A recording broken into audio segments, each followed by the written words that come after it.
These are the best places to live near the beach without breaking the bank in the Venice, Florida area. The first, so all these areas I'm gonna give you, it's going to be possible to get something for under $350,000, maybe even less than that for a 3-2. That being said, there's going to be variations in, the size of the home, the age of the home, the condition of the home. Maybe you'll be able to get something for lower, maybe you'll have to go a little bit higher, but it's possible to get something for under 350K that's livable and doesn't need a ton of work. So the first one is going to be South Venice. Now, if we're talking the Venice area, South Venice is about as Venice as it gets without being on Venice Islands outside of 2 other areas I'm gonna cover in this video. But South Venice, got sort of a rural suburban feel. If you've watched the channel for any amount of time, you know we talk about this a lot. Basically, it's got sort of a suburban feel, but you're not gonna get sidewalks and streetlights. It's got kind of a country feel because of that. And the lots are a little bit bigger than you're typically gonna see in a suburb or a planned community.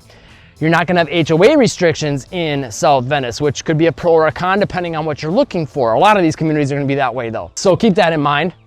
And it's going to get you access to the beach within, depending on what part of South Venice you're in, you could be looking at maybe a 5-minute drive, barely 5 minutes, maybe a little above that, up to like 15 minutes would probably be about the max drive you're talking. And that's even with like bad traffic, which Venice's bad traffic isn't really that insane. Some other things to keep in mind with South Venice as far as the homes, most of them you're looking at homes from like, I'd say that maybe the 70s, 60s, most you're talking to like 80s, 90s, early 2000s, and that would be the bulk of the homes. You're gonna kind of sit between those 3 decades. So that's what you're looking at as far as age of those homes, just so you kind of know if, okay, I don't like the style of homes from this decade, or I don't want to do a lot of updating. That's kind of what you're looking at there. Next 2, let's keep it right in Venice, and then we'll move to just outside of the area because they're gonna offer some different options as far as if you want new construction, or maybe to bring the price point down just a little bit, but still be really close to the beach.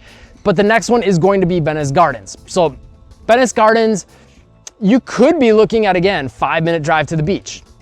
Really pretty similar, actually, I would say as a whole to South Venice in a lot of regards. There's a little bit more sidewalks throughout the area. The homes are about similar age. I'd say there's a little bit more stuff from the 60s, 70s, 80s, and then 90s. Sort of a rural suburban feel, but a little, like I said, a little bit of sidewalks throughout it. And you'll see a lot of golf carts going through that area. You'll see a little bit of that in South Venice, but not quite as much. And then as far as that drive to the beach, again, you're talking about the same as South Venice, 5 to like 15 minutes at the max. Both South Venice and Venice Gardens, though, I would say 15 minutes would be kind of a stretch. I think for the most part, you can expect to do like 5 to 10, 12-minute drive. Before I get into the next one, I want to point out 2 things both those communities have in common. Number 1, they're both sit pretty close to Tamiami Trail, which if you go like right to the edge of Venice Gardens, there's a brand new shopping center there with Burlington, there's a Marshall's, you got yourself a Joint Chiropractic, Tropical Smoothie Cafe, Pineapple Tequila, a whole bunch of restaurants there. So a lot of exciting new things coming to that area, Parlor Donuts as well, Aldi, so a lot of great stuff coming to that area. And then on the South at Venice end of things, you've got a nice shopping center there as well. That's got your like Walmart, you got your Target, you got Publix, you've got Panda Express and McDonald's for more big box store stuff. Just a ton of stuff throughout that area. A little bit of a slightly bigger shopping center than the one by Venice Gardens, but both of them you're gonna have really quick access to regardless of which community you're living in. Next community is also in Venice. By the way, we help people buy or sell homes anywhere from Sarasota down to the Englewood, Port Charlotte areas, and of course Venice where we live. If you're looking to do that, we can help shortcut the process for you big time because there's a lot of things that are hard to find online and videos and just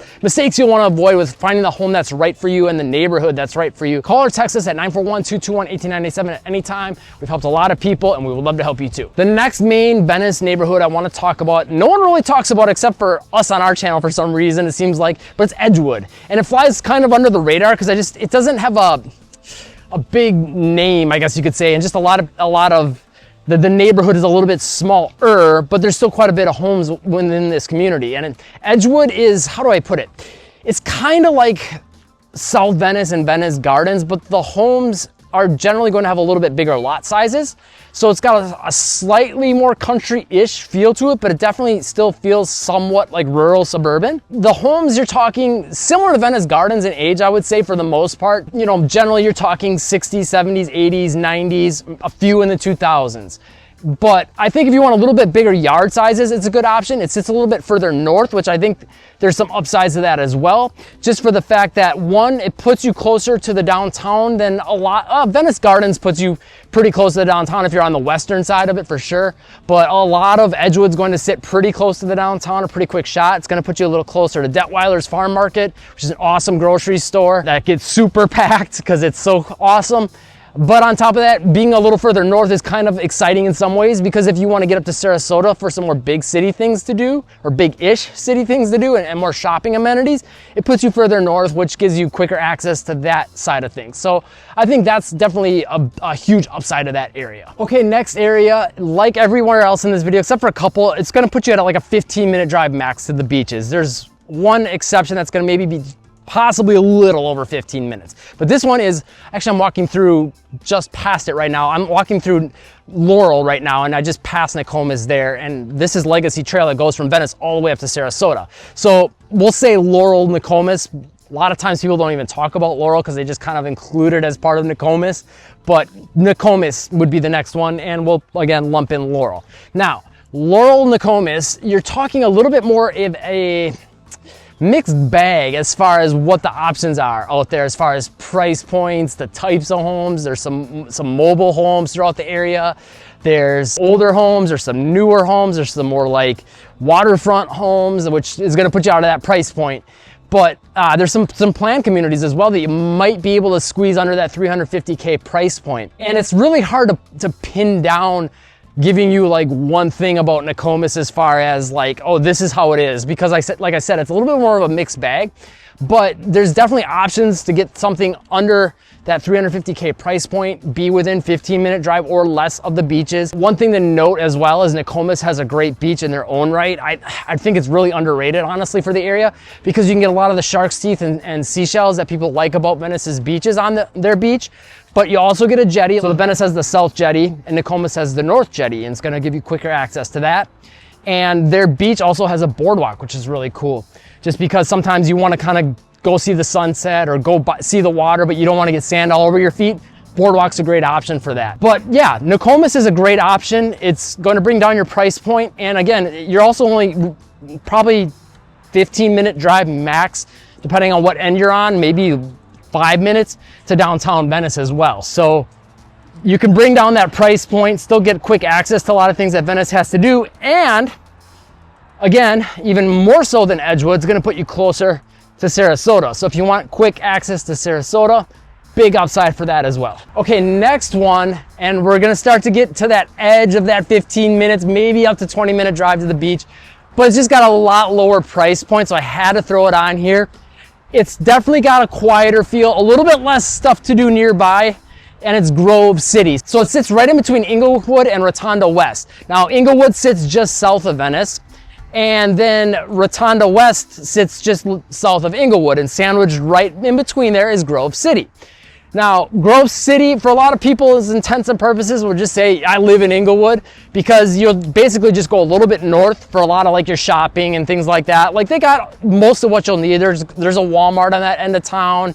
There's, Publix, of course, everyone's got Publix, and you got access to Englewood Beach pretty close. Now, I think the nice thing about this is Englewood Beach has a different vibe than a lot of the beaches like in Nokomis and Venice, simply for the fact that Englewood Beach across the street has somewhat of a downtown-ish feel to it. There's a lot of restaurants, open air restaurants, where you can feel the breeze and get, great seafood, get some drinks, and there's a few like beach shops and things like that there as well. And just like Nokomis Beach, which I just mentioned before, there's also a boardwalk there. So you can go along the beach without necessarily getting sand on your feet if you don't want to do that. And another upside about Englewood's Beach is there's like a playground right there. There's a basketball court and volleyball. So just a cool vibe to have some more of those kinds of activities right by the water, and you can feel the ocean breeze. I think that's pretty cool about the area, and your price point is going to come down. Now, it is, again, a little bit more of a quiet area, a little more secluded.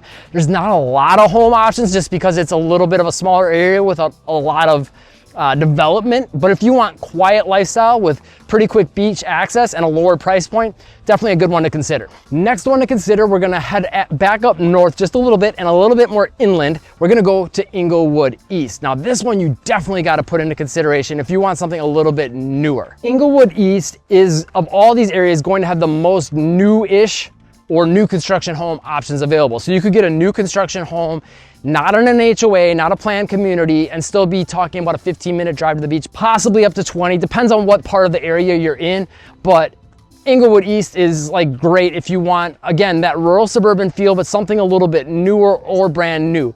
A lot of the homes in this area, you're talking some in the 80s, 90s. I would say like you're talking like 90s, 2000s, and then up to brand new construction homes. There's some builders that just build in that area and then they put it on the market and then you can go buy it. Or you can work with a builder and say, hey, this is kind of what I want, you know, and get maybe something customized and whatever the case may be. And we know a lot of builders throughout the area, so we got connections with that. If you're looking to do that, get a hold of us and we can help you navigate that process, get you the best deal, and save you a lot of headaches and keep an eye on the construction process. But I think that's a really exciting area just because, again, kind of like that best of both worlds thing. You can get a newer home, no HOA, still quick access to beaches, quick access to all the shopping amenities that you would want from Englewood, or, you know, you can always drive to Port Charlotte, which isn't too far away from that area as well, or Northport and Welland Parks, you know, starting to connect a little more now and being a little bit quicker to get to for Englewood as well. So I think all those things together, that's a really enticing area while still getting your beach access and being able to get something a little bit newer. Again, if you're looking to buy or sell a home in any of these areas, get a hold of our team, 941-221-1897. We help a lot of people and we'd love to help you too. Thanks for watching and live breezy.